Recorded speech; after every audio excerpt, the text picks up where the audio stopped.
우리 같이 말씀을 봅니다. 사도행전 2장 17절의 말씀 같이 한번 봅니다. 사도행전 2장 17절 같이 한번 한 목소리로 천천히 봉독하겠습니다. 같이 읽습니다. 시작. 하시기를 말세 내가 내 영을 모든 육체에 부어주리니 너희 자녀들은 예언할 것이요 너희 젊은이들은 환상을 보고 너희의 늙은이들은 꿈을 꾸리라. 아멘. 아멘. 예, 이 말씀 선포가 오늘 이 시간 우리 모두에게 성취되어 준 줄로 믿습니다. 예, 우리의 자녀들은 예언을 할 것이고 너희의 젊은이들은 환상을 보고 그리고 너희의 늙은이들은 꿈을 꾸는 그런 놀라운 역사를 통해서 우리가 주 예수 그리스도의 은혜 안에서 하나 되어지는 귀한 역사가 되기를 간절히 축원드립니다. 마지막 날이라는 제목으로 같이 한번 말씀을 나눠보도록 하겠습니다.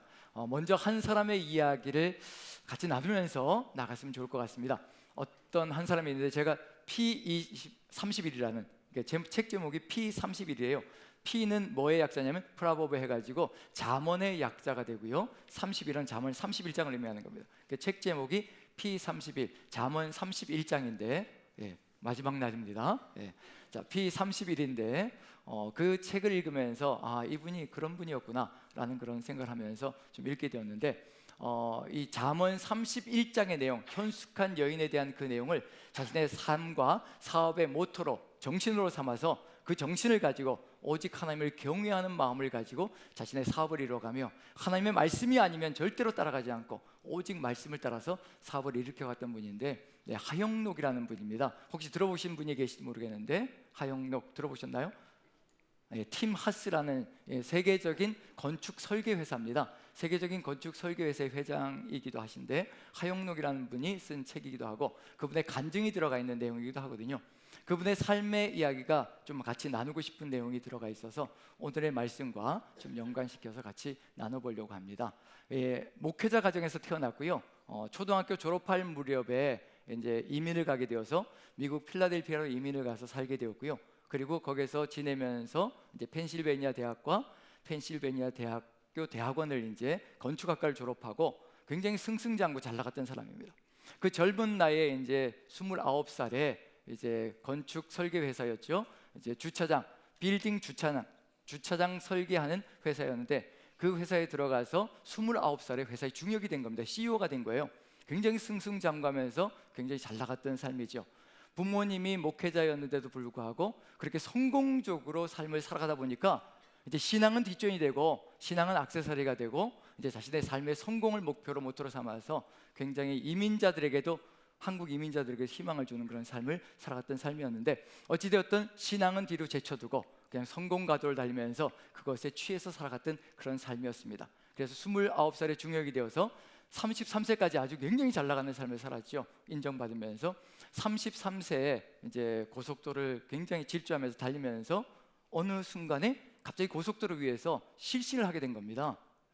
실신을 하게 되는데 기절을 하게 된 거죠. 자기도 모르는 사이에 왜 그런지도 모르고 건강했었는데 실신을 하게 되었고 정신 들어서 깨어보니까 자기는 고속도로 중앙에 있고 옆으로는 차들이 그냥 쌩쌩 달리고 있고 그런 상황 속에서 하나님이 지켜주지 않으시면 죽었겠구나라는 생각을 하면서 이제 차를 이제 갓길로 대고서요. 그 다음에 이제 생각을 해보는 거죠. 그러면서 자기 자신이 어떻게 살아왔는가 생각해보고 그리고 즉시로 이제 도착해서 이제 병원에 입원하게 된 거죠. 입원했더니 검사를 다 해봤는데 어떤 증상이라고 얘기하냐면 심실빈맥이라고, 저도 들어보기 희귀한 병이거든요. 심실빈맥인데 이게 심장이 자기도 모르는 사이에 빠르게 뛰어서 어느 순간 그렇게 빠르게 뛰다가 멈추지 않아서 숨이 막혀 죽을 수 있는 질병이랍니다. 굉장히 위험한 질병이거든요. 그래서 이 심실빈맥이라는 진단을 받고 2년 정도를 이제 투병을 하게 됩니다. 거의 뭐 사경을 헤매는 순간이 오기도 하고요. 그러면서 병원에서 뭐 이렇게 증상이 나타나는데 이걸 어떻게 통제할 수도 없고 어떻게 다룰 수도 없고 그저 살 수 있는 길은 뭐밖에 없냐면 심장 이식 수술을 받는 것밖에 없다고 합니다. 그런 점에서 그 상황 속에서 그렇게 자신이 살아가면서 호흡하는 것이 자기 힘대로 자기 능력대로 하는 줄 알았는데 호흡마저도 자기 마음대로 할 수가 없고 심장도 자기가 통제할 수 없고 결국은 죽음까지도 자기가 통제할 수 없다는 것을 깨닫고 남들은 호흡하는 것 너무도 쉽게 하는데 자신은 고통 가운데 정말 신음소리 내면서 이렇게 극렬하게 극심하게 고통 가운데 호흡해야 되는 것을 깨닫기 시작하면서 이제 그때부터 이제 또 다시 신앙으로 돌아가기 시작합니다. 말씀을 붙잡기 시작하고요, 다시 또 하나님께로 돌아가는 거죠. 하나님께로 돌아가 이제 신앙을 회복하고 하나님만이 삶의 주권자요 자신의 모든 것이라는 것을 고백하기 시작합니다.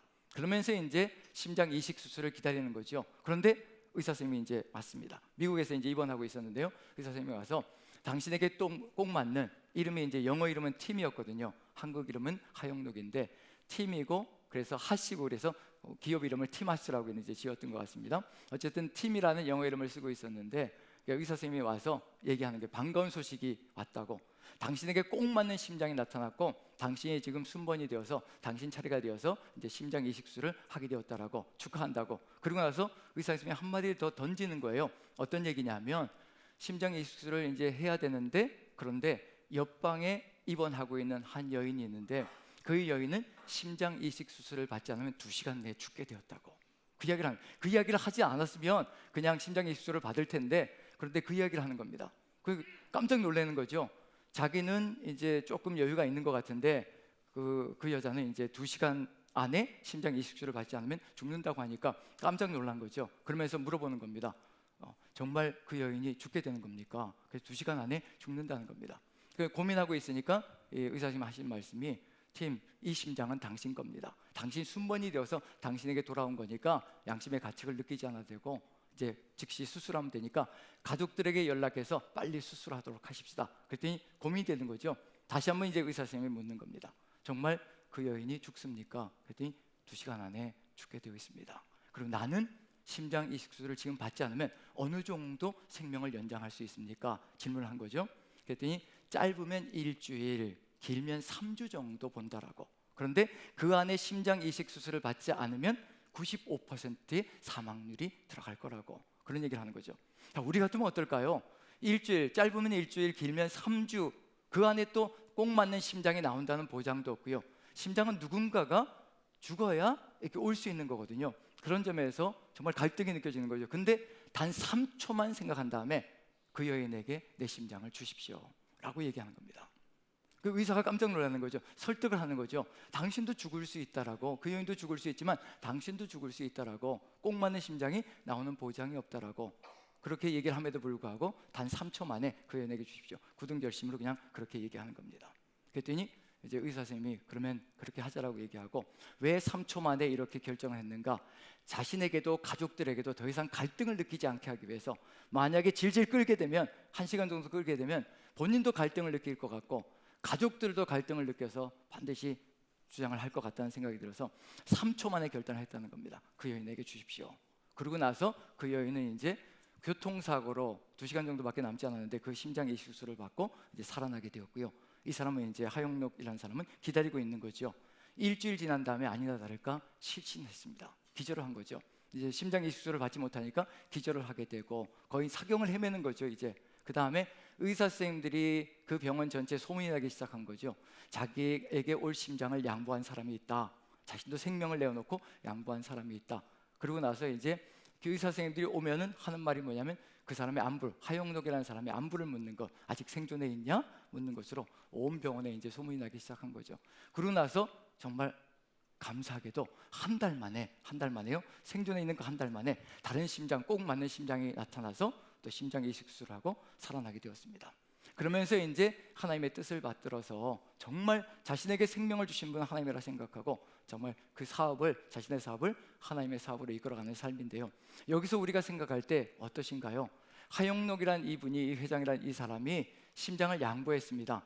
정말 자신의 생명을 내어놓고 양보했는데, 양보했더니 하나님께서 또 다른 심장을 주셨다.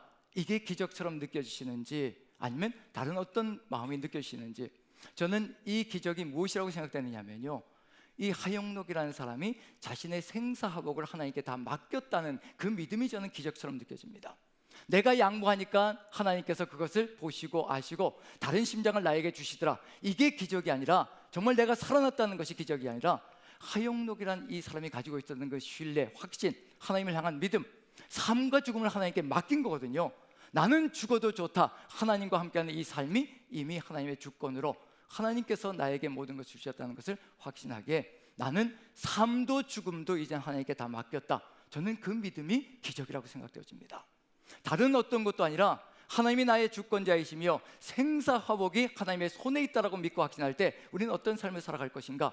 저는 하용록이라는 이분이 마침내 성령의 사람이 되었고, 성령의 인도하심 가운데서 내가 너의 주권자이고 내가 너의 왕이고 내가 너의 삶의 모든 것이 된다라는 것을 확신하며 걸어간 그것이 바로 저는 믿음이라고 생각하고요, 그 믿음이 저는 기절이라고 생각되어집니다. 지금 우리에게도 역시 마찬가지라고 생각되어집니다. 내가 이것을 하나님께 드리면 하나님은 나에게 더 많은 것을 주실 것이라, 내가 이것을 양보하면 하나님께서 더 큰 것을 주실 것이라. 이것이 믿음이 아니라 내가 드리든 말든 그것이 중요한 것이 아니라, 내 생명이 죽든 살든 그것이 중요한 것이 아니라 하나님께서 나의 모든 것을 주관하시는 주권자라는 것을 믿고 하나님께 모든 것을 다 맡겨드릴 수 있는 그것, 그게 바로 성령의 사람의 역사가 아닌가라는 생각이 듭니다. 그런 점에서 성령의 인도하심이 있을 때 어떤 역사가 있을 것인가, 그것 가지고도 한번 우리는 바라볼 수 있지 않을까라는 생각을 해봅니다. 하용록이라는 사람이 이와 같은 믿음의 길로 나아갈 수 있었던 것, 어릴 적에 경험도 있었습니다. 그런 경험들이 하나씩 살아서 연결되어져서 이곳까지 온 것이 아닌가라는, 다시 회복되어진 것이 아닌가라는 생각을 해봅니다. 어린 시절을 한번 살펴보면 이런 이야기가 있습니다. 어린 시절에 어떤 이야기냐면요, 어린 시절에 아버지가 목회자였는데 부산에서 목회를 하셨더라고요. 보니까 1957년에 이 하용록이라는 사람이 태어났는데, 아버지가 하용록이 태어나기 전에, 이 회장이 태어나기 전에 부산에서 이제 목회를 하셨는데, 부산에 저는 모르겠는데 한센병 촌이 있었던 것 같아요.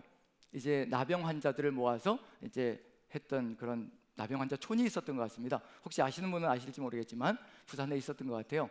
그 한센병 촌에 목회를 하셨던 거예요. 아버지가 이제 나병 환자들 대상으로 거기에서 같이 거주하며 목회를 한 거죠. 그런데 하용록은 거기서 태어난 겁니다. 태어나서 초등학교 졸업할 때까지, 이민 갈 때까지 한 13년 세월을 이제 나병 환자촌에서 자란 거죠. 그 당시에 나병 환자들, 문둥병자들 하면 얼마나 큰 핍박과 오해와 그리고 또 박해가 있었는지 짐작이 가시죠. 하용록이라는 이 어린이는 거기에서 자란다는 이유, 거기서 산다는 이유만으로도요, 동네에서 따돌림을 당하고, 그리고 지나가려고 하는 동네 친구들이 돌을 던져서 근처에도 못 오게 하고, 그게 이제 학교 가기 전까지였고, 학교에 딱 입학하니까 그때부터는 더 심각해지는 겁니다. 근처에도 못 오게 하고요, 그리고 왕따를 시키는 거죠. 그리고 뭔가 더러운 것을 보는 듯이 그런 표정을 하면서 그리고 완전히 이제 소외시켜 버리는 거죠. 절망과 고통 가운데, 그리고 소외된 삶으로, 아주 처절한 삶으로 살아갔던 것이 그런 삶인데, 어느 날 그 마을 안에, 한센촌 그 마을 안에, 그리고 나병이 걸려 있는 어린이, 자기 또래의 친구에게 질문을 해보는 겁니다. 자기도 이렇게 힘든데, 자기는 한센병, 즉 문둥병이 들지 않았는데도 친구들이 저렇게 외면하고 그리고 돌을 던지면서 박해를 하는데 이 친구는 어떨까? 그래서 질문을 한 겁니다. 제가 한번 그 질문과 대답을 한번 읽어보면요, 이 아이, 즉 문둥병이 든 이 아이가 어떤 마음을 가지고 살아가고 있는지 한번 느껴볼 수 있지 않을까 싶습니다. 이 하용록이 이런 질문을 합니다. 어린 하용록이, 초등학생이, 너는 어떻게 이 상황을 견딜 수 있니? 라고 물어보는 거예요. 자기도 너무 힘드니까요. 그랬더니 이 친구가 진지한 표정을 지으면서 이렇게 대답합니다. 이게 바로 나야. 나도 이런 병을 앓고 싶지는 않았지만 이게 나인 걸 어쩌겠니? 그래서 그저 그 사실을 있는 그대로 받아들이기로 했어. 그리고 이제 나는 주님의 품 안에서 평화롭게 지내고 있어. 초등학생이요. 문둥병, 그 나병이 들어서 고통 가운데 거하고 있는, 아무도 만나주지 않는 그런 삶을 살아가고 있는 이 어린이가 이런 말을 하는 겁니다. 이게 난 걸 어쩌겠어. 내가 어떻게 할 수 없는 걸 어쩌겠어. 그랬더니 하용록이 또 질문을 합니다. 사람들이 너를 피하고 세상에 따돌리는데 어떻게 분별력을 잃지 않을 수 있단 말이냐? 그랬더니 이 친구가 하는 말이, 예수님은 언제나 우리에게 선택할 수 있는 기회를 주시지, 하지만 하나님은 특별히 나를 한센병 환자로 만드셔서 내가 주님께 쉽게 항복하도록 하셨어. 나 스스로 선택한 길은 아니지만 주님은 내가 그분께 항복하도록 다른 선택을 할 수 없게 만드신 거야. 초등학생이 하는 말치고는 굉장히 뭔가를 깨달은 그런 느낌이 들죠. 하나님의 사랑이 무엇인지, 하나님의 뜻이 무엇인지, 하나님의 주권이 무엇인지 초등학생도 느낄 수 있다는 걸 깨달았습니다. 전 이걸 읽으면서요, 이 책을 읽으면서, 이 내용을 읽으면서, 아니 내가 초등학교 때는 어땠을까? 만약에 그런 일을 겪게 되면 원망과 불평과 한이 가득히 서려서 원수 갚는 것이 가슴속에 가득히 들어차 있을 것 같은데, 이 아이는 오히려 그것을 하나님의 뜻으로 받으면서, 하나님께서 만약에 나에게 이 병을 주지 않았다면 나는 하나님께 항복하지 않았을 거야. 그런데 이 병을 주심으로 내가 하나님께 항복할 수 있고 하나님의 주권을 받들 수 있고 하나님께 모든 걸 맡길 수 있게 되었어 라고 이야기하는 이 고백을 들으면서 어린 아이도 이와 같은 길로 걸어갈 수 있다는 것은 어른들은 더하다는 것을 깨달을 수 있을 것이 아닌가라는 생각을 해봅니다. 저는 이 아이도 성령의 사람이었다고 생각합니다. 성령께서 인도해 가시는 그 여정 속에 자신의 삶 속에 하나님이 자신에게 어떤 뜻을 가지고 있는지, 이 과정을 통해서 어떤 역사를 이루어가길 소망하시는지 그것을 마음에 새기게 되었고 깨닫게 되었고 인도해가는 여정이 있었다는 것. 하영록이라는 사람이 어린 시절에 이 나병 환자 친구를 만났던 것, 이 모든 것들이 하나로 연결되어서 자신도 하나님께 주권을 맡기는 그런 삶으로 나아가는 역사로 결국은 이끌어져 갔다는 것. 결국은 어린 아이도 어른이 되어서도 어느 누구든지 성령의 인도하심 가운데 있을 때 자신의 모든 생사화복을 하나님께 맡길 수 있는 역사가 일어날 수 있다는 것, 그걸 다시 한번 더 생각해 볼 수 있지 않을까 하는 느낌이 듭니다. 우리는 수많은 문제를 안고 살아가고 있습니다. 정말 우리의 삶의 여정은요, 문제투성이일 수밖에 없습니다. 사단이 눈을 부릅뜨고 삼킬 자를 찾아다니는 세상인데 이 세상이 평탄할 리가 없습니다. 수많은 문제들이 있습니다. 실패와 좌절이 있을 수가 있고요, 그리고 관계 문제가 있을 수가 있고요, 그리고 또 질병의 고통스러운 갑작스러운 진단으로 말미암아 질병 가운데 고통 가운데 가는 삶의 여정이 있을 수가 있습니다. 자녀의 문제가 있을 수가 있고요, 또 남편과 배우자의 문제가 있을 수가 있고요, 수많은 문제들이 우리의 삶의 앞길을 막고 있는 경우들이 있거든요. 그런데 하영록이라는 사람의 이야기와 어린 시절에 만났던 그 한센병, 그 어린 친구의 이야기를 들어볼 때 어느 누구든지 그런 여정 속에서 하나님의 주권을 인정하며 살아갈 수 있는 삶이 있을 것이라는 것을 한번 생각해 볼 수 있을 것 같습니다. 오늘 본문의 내용을 다시 한번 읽어보면요, 그런 삶의 여정 속에서 하나님께서 우리에게 주시는 답이 무엇인가, 오늘 본문은 그것을 보여주고 있습니다. 바로 이와 같은 시절을 하나님께서 기대하고 계신다는 것. 다시 한번 더 본문을 한번 읽어보죠. 2장 17절입니다. 오늘 얘기 나누었던 이 내용, 하영록이라는 사람의 이야기, 한센병 환자 그 어린이의 이야기를 가지고 다시 한번 더 읽어보면 어떤 마음일까 같이 한번 느껴보면서 읽어보도록 하겠습니다. 다시 읽습니다. 시작. 하나님이 말씀하시기를 말세에 내가 내 영을 모든 육체에 부어주리니 너희의 자녀들은 예언할 것이요 너희의 젊은이들은 환상을 보고 너희의 늙은이들은 꿈을 꾸리라. 분명히 뭐라고 되어 있냐면요, 말세라고 되어 있습니다. 말세는 마지막 날이죠. 마지막 날에 우리가 찬양을 드리잖아요. 마지막 날에 내가 나의 영으로 내가 너희에게 부어주리니 너희의 자녀들은 예언할 것이요 젊은이들은 환상을 보고 늙은이들은 꿈을 꾸리라. 이따가 우리가 같이 예배 마무리 지면서 같이 찬양 드리려고 합니다. 말세는 마지막 날을 얘기하는 겁니다. 왜 마지막 날일까? 왜 말세일까? 성령이 임하시면 새 날이 시작되는 것인데 새로운 역사가 시작되는 것이고, 성령의 역사와 함께 우리는 새로운 길을 걸어갈 수 있는 새 삶의 역사가 시작되는데 하나님께서 말씀하시길 말세라고 이야기를 합니다. 이 말세를 살아갈 수 있는 길이 어디에 있는가를 우리에게 알려주고 있는 중이거든요. 성령이 임하시는 것은 무엇인가? 성령이 우리에게 강림하시는 것은 어떤 의미를 가지고 있는 것인가? 사단이 자신의 때가 얼마 남지 않은 줄 알고 하늘에서 쫓겨나서 이 세상으로 떨어졌습니다. 자신의 때가 얼마 남지 않은 줄 알고 있거든요. 마지막 때라는 걸 알고 있습니다. 말세라는 것을 알고 있습니다. 사단이 알고 있습니다. 우리가 넋놓고 있으면요, 우린 사단에게 당할 수밖에 없습니다. 사단은 자신의 때가 얼마 남지 않은 줄 알고 있거든요. 마지막 때라는 것을 알고 있습니다. 말세라는 것을 알고 있습니다. 우리도 같이 알아가야 되는 거거든요. 마지막 때에 사단이 쫓겨났습니다. 자신의 때가 얼마 남지 않은 줄 알고 이 지상으로 쫓겨났습니다. 그래서 우는 사자같이 삼킬 자를 찾아서 호시탐탐 끊임없이 헤매고 있는 것이 사단의 역사라는 얘기거든요. 그런 사단의 역사가 우리 안에 물밀듯이 들어올 준비를 하면서 끊임없이 공격 준비를 하고 있습니다. 우리 안에 들어와서 우리의 주권자가 되고 우리의 모든 것을 다스리고 지배하려고 사단이 호시탐탐 노리고 있습니다. 그런 말세지 말에, 그런 마지막 날에 하나님께서 성령을 우리에게 부어주신다. 어떤 의미일까요? 우리를 지키시고 이끌어서 우리에게 주신 그 구원의 역사, 영생의 기쁨을 절대로 잃지 않게 만들어 주시려고 우리에게 성령으로 내주하시는 겁니다. 그게 하나님의 마음입니다. 말세라는 것은 우리도 알고 사단도 알고 이 세상 모두가 알고 있습니다. 이 시대를 어떻게 살아가야 될 것인가? 그래서 성령으로 내주하시는 겁니다. 내 영을 모든 육체에게 부어질 것이라. 모든 육체에게 부어주길 소망하시며 사단이 절대로 범접할 수 없는 그런 세상을 만들어가기를 간절히 소망하신다는 것. 그럼 한번 생각해 보시죠. 우리의 마음속에는 어떤 마음이 들어가 있을까요? 만약에 우리가 한센병, 나병, 문둥병을 앓고 있다면, 극심한 질병 가운데 갑자기 불치병으로 진단을 받았다면, 그리고 수많은 어려움과 문제들을 가득히 안고 있다면, 성령께서 우리에게 내주하실 때 우리는 어떤 소원을 성령께 간구하게 될까요?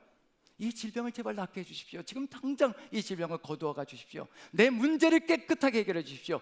내 삶의 어려움들을 제발 해결해 주셔서 제발 제대로 좀 사는 것 같이 살게 해주십시오. 그게 먼저 나오지 않겠습니까?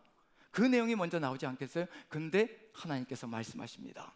말세에 내가 내 영을 모든 육체에 부어주리니 너희의 자녀들은 예언할 것이요 젊은이들은 환상을 보고 늙은이들은 꿈을 꿀 것이라. 우리가 바라는 게 아닐 수가 있습니다. 예언하고 싶지 않고요, 환상 보고 싶지 않고요, 꿈을 꾸고 싶지 않습니다. 단지 내 어려움들, 내 삶의 질곡들, 이 순간에 고통스럽고 힘겨운 이 삶의 정황들만 바꿔주시면 됩니다. 다른 것 다 필요 없습니다. 좀 더 안정을 취하게 해주시고, 좀 더 편안하게 살게 해주시고, 나도 좀 편안하게, 내 자식들도 좀 편안하게, 번듯한 직장 가지고, 그리고 세상 속에서 흔들림 없이 성공적으로 좀 살아가게 해주십시오. 어쩌면 주의 영이 임하면 우리는 그런 기도로 나아가며 그런 뜻을 이루어 달라고 아마 간구하는 역사가 펼쳐질 겁니다. 그런데 그런 내용이 없습니다. 그런 내용이 없고요, 너희의 자녀들은 예언할 것이고 젊은이들은 환상을 볼 것이며 늙은이들은 꿈을 꾸는 역사가 펼쳐질 것이라. 이게 도대체 무엇일까요? 저는 하용록이라는 사람이, 그리고 그 한센병 어린이가 거쳐갔던 이 길이 바로 이것이 아닌가라는 생각이 듭니다. 정말 우리의 삶 속에서 질병이 고침받고 우리의 문제가 해결되는 것, 이것이 한순간밖에 아니라는 것을 우리는 깨달을 필요가 있습니다. 질병이 고침받을 때 이 질병이 더 이상 오지 않을 것인가, 우리는 늘 두려움과 불안 가운데 삽니다. 또 다른 질병이 몰려올 수가 있고요, 이 문제, 이 산을 넘고 나면 또 다른 문제가, 또 다른 산이 우리 앞에 버티고 있습니다. 근본이 해결되지 않은 겁니다. 늘 어려움들과 문제들은 우리 앞에 늘 다가올 것이거든요. 그런데 어떤 마음을 가지고 살아갈 때 오직 하나님 앞에 우리의 절대 주권을 맡기고 하나님이 우리의 주권자이시라는 것을 믿으며 확신하며 나아갈 때 우리의 삶은 달라질 수 있을 것이라는 것, 근본이 뒤바뀌는 겁니다. 심령이 변화되지 않으면요, 어떤 어려움 속에서도 무너질 수밖에 없는 것이 우리의 인생길이거든요. 하지만 성령께서 우리 안에 강림하시면 우리의 심령이 변화되고 새로운 역사를 살아가는 삶의 길이 열릴 것이라는 것, 이 자녀들은 예언할 것이라. 그 예언의 역사가 펼쳐진다면 어떤 일이 벌어질 것인가? 우리 예언자들을 너무나 잘 알고 있죠. 예언자들의 선포가 뭐였던가요? 예언자들이 항상 하는 말이 있습니다. 돌아오라, 돌아오라, 돌아오라. 누구에게로요? 하나님께 돌아오라. 살아계신 하나님, 전능하신 하나님께로 돌아오라. 돌아오는 것만이 살 길이다. 하나님께 돌아와 하나님의 주권을 인정하며 하나님이 왕이신 삶을 살아가는 것이 바로 우리가 살아가야 될 삶의 길이라. 예언자들은 늘 그것을 선포했습니다. 늘 엇나가고 있는 사람들, 다른 것을 바라보고 있는 사람들, 다른 생각을 가지고 있는 사람들에게 항상 돌아오라고 선포합니다. 하나님께로 돌아오라. 하나님이 우리의 왕이시며 우리의 주권자이시며 우리의 모든 것이 되실 때 우리의 삶은 아름답게 변화될 수 있으며 새 역사를 이루어갈 수 있다는 것을 알려주고 있는 중입니다. 모세 이야기 속에 이런 이야기가 있지요. 모세도 삶의 어려움과 질곡 속에 처했던 삶이라는 것만큼은 너무도 분명합니다. 민수기 11장에 보면 이제 이스라엘 민족이 시내산을 넘어서 광야를 건너서 가나안 땅에 들어가는데 먹을 것이 만나를 내려줌에도 불구하고 뭐가 들어가기 시작하면 욕심이 들어가기 시작하죠. 욕망이 들어가기 시작하죠. 더 나은 것, 더 좋은 것, 더 화려한 것 요구하기 시작합니다. 하나님께서 분명히 먹을 것을 내려주시고 계시는데도 불구하고 더 좋은 것을 달라고 아우성을 치기 시작하죠. 고기를 먹게 해달라고. 그 모세에게 와서 우리를 고기를 먹게 해달라. 200만이나 되는 사람들이 그렇게 아우성을 쳐댑니다. 그때 모세가 도저히 자신이 해결할 수 없는 일이죠. 200만 명이나 되는 사람들에게 어떻게 고기를 먹일 수가 있겠습니까? 하나님께 무릎을 꿇고 처절하게 나를 죽여주십시오. 내가 도저히 할 수 있는 것이 없습니다. 그때 하나님께서 하시는 것이 있지요. 두 가지로 이루어지는데, 첫 번째가 뭐냐면 70명의 동역자들, 장로들을 모으라. 그들에게 너에게 임한 영을 그들에게도 임하게 하여 줄 것이라. 그 다음에 내려주는 게 뭐가 될 것이냐면, 그 다음에 이제 두 번째로 메추라기를 내려줄 것이라, 고기를 줄 것이라. 첫 번째가 뭐냐면, 첫 번째가 고기를 주는 것이 아니라요, 첫 번째가 여호와의 영을 임하게 해주시는 겁니다. 왜냐하면 여호와의 영이 임할 때 이제 우리에게 주어진 모든 것들을 바르게 사용할 수 있는 길을 열어갈 수 있기 때문에 70명의 장로들에게 이제 영을, 여호와의 영을, 모세에게 임한 영이 70명의 장로들에게 임합니다. 자, 어떤 일이 벌어지나요? 70명의 장로들이 예언을 하기 시작합니다. 선포를 하기 시작합니다. 무슨 일이 벌어지는 건가요? 예언을 한다는 얘기는 무슨 얘기일까요? 하나님의 뜻을 깨달아 간다는 얘기고요, 같이 동역의 일을 이루어 갈 수 있다는 것을 의미하는 겁니다. 함께 예언하는 존재가 되어야, 하나님의 뜻을 이루어가는 존재가 되어야, 하나님의 뜻을 선포하는 존재가 되어야 함께 그 길을 걸어가면서요, 흔들림 없이 같이 동역의 길로 걸어갈 수가 있다는 얘기거든요. 맛있는 것, 좋은 것, 그리고 모든 것을 풍족하게 채워주어도 거기에 현혹되지 않고 하나님의 뜻을 이루어갈 수가 있습니다. 그때 70명의 장로님들이 예언을 하는데, 예언 선포를 하는데, 그런데 2명의 장로는 자기 장막에서 오지 않았습니다. 기명된 자들, 즉 기록된 자들 중에 2명은 모세에게 나오지 않고 자신의 장막에서 머물러 있었습니다. 장막에 머물러 있었다는 얘기는 뭐냐면요, 모세와 반대파라는 의미가 들어가 있습니다. 모세에게 나오지 않았다는 얘기가 되는 거죠. 그래서 그들도 장막에서 예언을 하기 시작합니다. 여호수아가 모세에게 달려와 가지고 빨리 말리라고 이야기를 합니다. 말리십시오. 저들까지 예언을 했다가는 더 큰 저항이 올 것이고, 더 크게 저항이 오면 더욱더 힘겨운 일이 벌어질 겁니다. 반대파들이니까 예언 못하게 하시고 성령의 역사를 거두게 하십시오 라고 이야기를 합니다. 그때 모세가 네가 나를 위하여 질투하고 시기하느냐, 나는 하나님께서 모든 사람들에게, 이 모든 백성에게 여호와의 영을 내려주사 모두가 다 예언하며 모두가 다 선지자 되기를 간절히 소망한다. 모든 사람들이 선지자가 된다면요, 하나님의 영으로 말미암아 예언을 하는 존재가 된다면요, 다른 세상이 될 겁니다. 반대했던 사람들도 하나님의 영으로 예언하는 존재가 된다면요, 절대로 반대파가 되지 않을 것이고요, 하나로 연합되어지는 역사가 펼쳐질 겁니다. 여호와의 영이 함께할 때 그와 같은 역사가 펼쳐지는 겁니다. 하나님의 영이, 즉 동일하신 영, 성령의 역사가 모든 사람들에게 임할 때 우리는 반대했던 사람들까지도, 서로 저항했던 사람들까지도, 부딪혔던 사람들까지도 그 여호와의 말씀에 녹아내려져 하나님의 뜻을 이루어가는 존재가 될 것이라는 거, 모세는 그런 시대를 기대하고 있는 중입니다. 왜냐하면 이렇게 서로가 다른 생각을 가지고 이것 달라 저것 달라 하면서 서로가 다른 생각을 가지고 살아갈 때 해결점은 딱 한 가지밖에 없다는 것을 분명히 얘기하고 있는 중입니다. 여호와의 영이 임하셔서 모두가 하나로 예언하는 존재들이 될 때, 하나님의 말씀을 쏟아붓는 존재가 될 때, 그때 공동체는 하나로 연합되어지는 역사가 펼쳐질 것이라는 것, 다른 길이 없다는 것을 의미하고 있는 중입니다. 그 시대가 온 겁니다. 너희의 자녀들은 예언할 것이요, 우리의 자녀들이 이와 같은 길로 예언한다면요, 어떤 길이 열릴 것인가? 하나님의 주권에 승복하는 역사가 펼쳐질 것이고요, 한 하나님을 주로 모시며 나아가는 놀라운 역사가 펼쳐질 겁니다. 베드로가 나아가서 예언 선포를 하기 시작합니다. 여호와의 영에 충만하여서 베드로가 선포하기 시작하는데 어떤 선포가 이루어지고 있는 중인가? 그 선포의 핵심이 무엇인지 보십시오. 그 선포의 핵심이 바로 이와 같다면요, 우리 모두도, 우리의 자녀들도, 우리 젊은이들도, 우리의 늙은이들도 다 같이 연합하여 하나 될 수 있는 길이 열릴 것이라는 것, 그게 바로 사도행전 2장 속에 보여지고 있는 중입니다. 베드로의 설교 속에, 선포 속에, 예언 속에 어떤 내용이 들어가 있는지 한번 살펴보죠. 사도행전 2장 32절, 33절, 36절, 자 같이 한번 읽어봅니다. 32절, 33절 같이 한번 읽어보죠. 같이 시작. 이 예수를 하나님이 살리신지라 우리가 다 이 일의 증인이로다. 하나님이 오른손으로 예수를 높이심에 그가 약속한 성령을 아버지께 받아서 너희가 보고 듣는 이것을 부어주셨느니라. 성령을 우리에게 부어주셨다는 겁니다. 성령을 이렇게 부어주실 때 어떤 일이 벌어질 것인가? 우리의 자녀들도, 젊은이들도, 늙은이들도 이와 같은 역사로, 이와 같은 통일된 역사로 나아갈 것이라는 거. 36절 같이 한번 읽어보죠. 같이 시작. 그런즉 이스라엘 온 집은 확실히 알지니 너희가 십자가에 못 박은 이 예수를 하나님이 주와 그리스도가 되게 하셨느니라 하니라.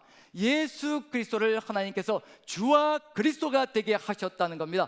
우리의 주권자가 되게 하셨고 우리의 왕이 되게 하셨다는 겁니다. 어느 누구든지 성령 충만 가운데 거하고 있는 사람이 있다면요, 성령의 임재 가운데 거하고 있는 사람이 있다면요, 이와 동일한 고백이 쏟아져 나갈 겁니다. 예수님이 나의 주권자이십니다. 예수 그리스도께서 나의 왕이십니다 라는 고백을 하는 역사가 펼쳐질 겁니다. 주님이 우리의 왕이 되시면요, 우리는 그 왕 밑에 굴복하는, 복종하는 존재가 될 것이라는 얘기거든요.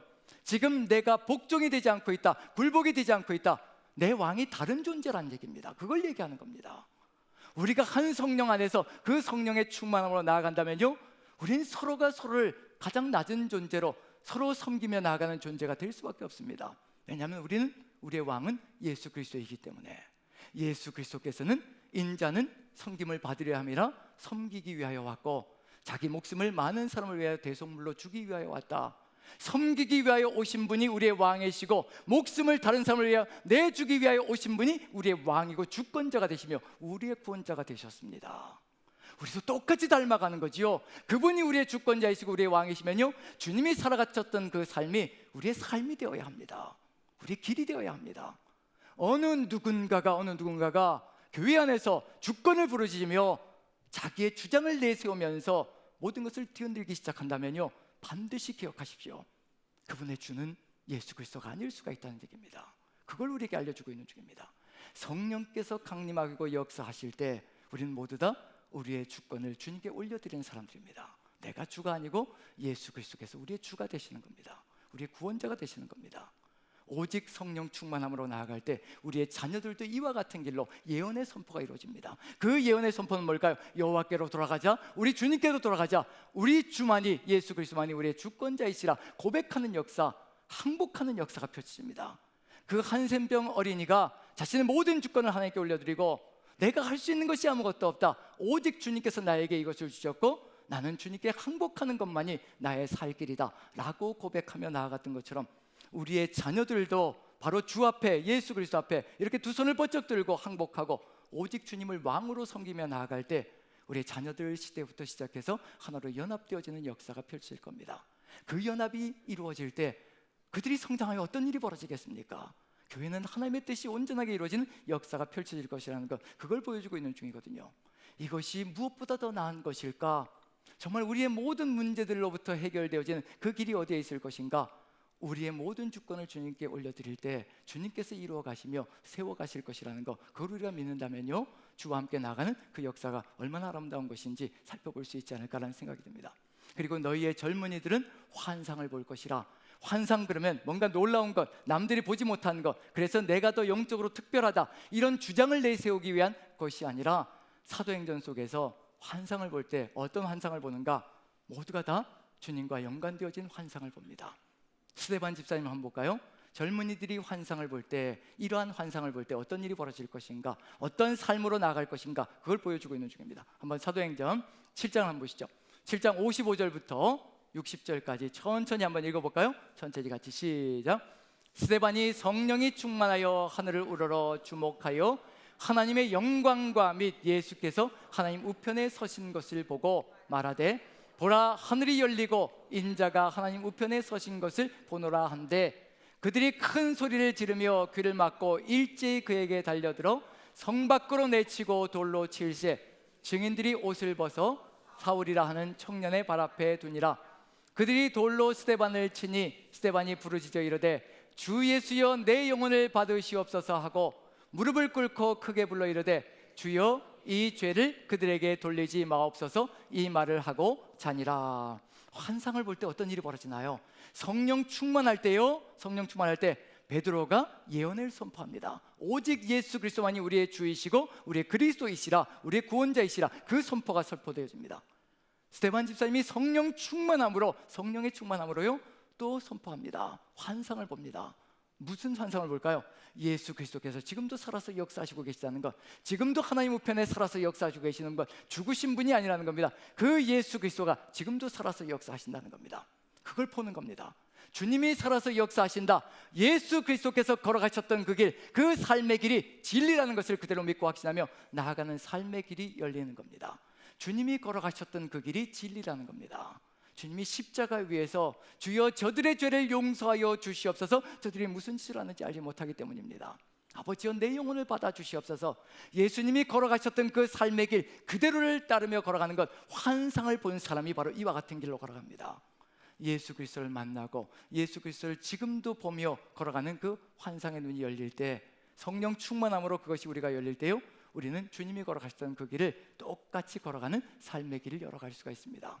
지금 우리의 젊은이들이 이와 같은 길로 걸어간다면 상처 주는 자에게도 절대로 원망으로, 비방으로, 불평으로 나아가지 않을 겁니다. 저들의 죄를 용서하여 주시옵소서. 저들이 하는 짓을 알지 못합니다. 주님이 걸어가셨던 그 길, 우리에게는 정죄할 자격이 하나도 없고요, 일도 없습니다. 우리도 이미 죽었던 존재였고 죄악으로 말미암아 죽어있던 존재였고요, 예수 그리스도의 그 보혈의 공로로 우리가 고침받았고 살림을 얻은 존재라는 것, 모두가 다 은혜로 구원받은 존재라는 것, 그것밖에 남은 것이 없기 때문에 우리가 누군가를 정죄할 자격이 없습니다. 오직 우리에게 남은 것이 있다면 용서할 자격밖에 없다는 것을 마음에 새긴다면 이제 예언을 하고 환상을 본다는 것이 무엇일까?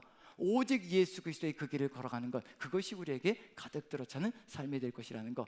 그래서 우리의 삶의 여정 속에서 바로 이와 같은 삶의 행적들이 드러나기 시작한다면요, 우리는 성령 충만한 사람들이며 지금 환상을 보며 걸어가고 있는 존재라는 것을 마음에 새길 수 있을 것이라 확신되어집니다. 그 다음에 너희의 늙은이들은 꿈을 꿀 것이라. 꿈을 꾼다는 것, 누구의 꿈을 꾸는 것일까요? 바로 하나님의 꿈이 우리의 비전이 되는 것, 그것이 바로 늙어서까지도, 정말 죽을 때까지도 지워지지 않는 흔적이 되어서 주님의 뜻을 받들며 나아가는 것, 그런 길이 열려져 갈 때 그 공동체는 어떻게 될 것인가? 어린 자녀부터 시작해서 늙을 때까지, 죽기 직전까지 예언을 하고 환상을 보고 꿈을 꾸며 나아가는 삶을 살아간다면 오직 예수 그리스도만이 우리의 삶의 길이 되어서 우리의 삶을 이끌어가는 역사가 평생을 이끌어갈 것이라는 것, 그런 공동체로 살아간다면 우리 공동체는 정말 하나님의 뜻을 이루어가는 아름다운 공동체로 하나로 연합되어지는 공동체가 될 것이라는 것, 이 24년에 그렇게 주와 함께 동행하며 주 예수 그리스도의 예언을 하며 또 환상을 보고 꿈을 꾸며 우리가 하나로 연합되는 그런 삶이 되기를 간절히 축원드리며 오직 주와 함께 동행하시는 저와 여러분들 되시기를 간절히 축원드립니다. 우리 같이 한번 기도하는 시간을 가졌으면 좋겠습니다. 우리 주님께서 우리에게 성령 충만함으로 임재해 주시는 것, 우리의 자녀들은 예언을 하고 우리의 젊은이들은 환상을 보며 우리의 늙은이들은 꿈을 꾸는 아버지, 이것을 잃지 않게 도와주시옵소서. 우리가 주의 성령의 충만함으로 예언하고 환상을 보고 꿈을 꾸는 이 비전을 잃지 않게 도와주시옵소서. 이와 같은 길로 평생의 길을 걸어갈 수 있게 도와주시어 우리가 자녀들부터 시작하여 젊은이들, 늙은이들까지, 시니어들까지 모두가 하나 되어 연합하는 귀한 믿음의 존재들 될 수 있게 해달라고 다 같이 한번 기도합니다. 다 같이 기도하겠습니다. 사랑의 하나님, 우리 주님께서 함께 하시고 은혜로 인도하여 주시어서 오직 주 예수 그리스도의 그 사랑으로 아버지 붙들어 주시옵소서. 아버지, 성령 충만함이 우리 안에 가득히 들어차 오직 주의 뜻을 받들며 오직 주와 함께 연합하여 주 예수 그리스도의 말씀을 쏟아붓게 도와주시고 우리 구주 예수 그리스도가 우리의 주와 그리스도가 되시며 우리의 환상의 주인이 되어주시고 우리의 꿈의 아버지 주인이 되어주시어서 우리가 이 길을 걸어가기에 부족함이 없도록 주께서 함께 하시고 은혜를 더하여 주옵소서. 부족하고 미력한 우리들이지만 주께서 함께 하시고 이끌어 가실 때, 성령의 충만함으로 역사하실 때 우리에게 이 길이 열려갈 줄로 믿습니다. 우리가 예언하고 환상을 보며 꿈을 꿀 수 있도록 우리 주의 성령께서 도우시고 이끌어 가실 줄로 믿고 우리 구주 예수 그리스도 귀하신 이름을 받들어 감사드리며 기도하옵나이다.